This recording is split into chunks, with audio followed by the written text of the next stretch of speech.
Tak hanya berbagi makanan ataupun minuman, dua orang sahabat ini rela berbagi suami. Berbagi suka dan duka sebagai sahabat adalah hal yang wajar.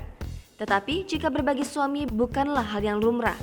Hal ini terjadi dalam kehidupan dua orang sahabat ini.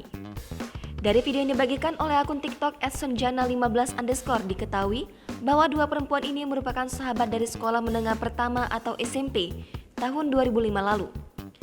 Di dalam video diperlihatkan foto pernikahan sepasang suami istri dan di antara mereka ada sahabat si istri. Selanjutnya dijelaskan bahwa sahabat si istri akhirnya menjadi istri kedua suaminya.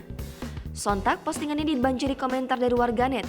Ada yang mendoakan kehidupan rumah tangga mereka agar akur, tetapi tak sedikit orang mempertanyakan keadaan rumah tangga mereka sebenarnya.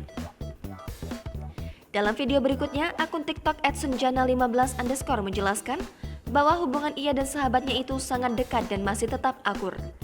Bahkan anak-anak pun sama-sama saling dekat dengan keduanya. Persahabatan yang memiliki akhir tak biasa ini memang membuat banyak orang heran.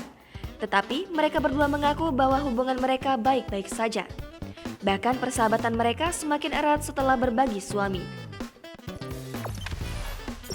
Jangan lupa subscribe, share, komen, dan like ya.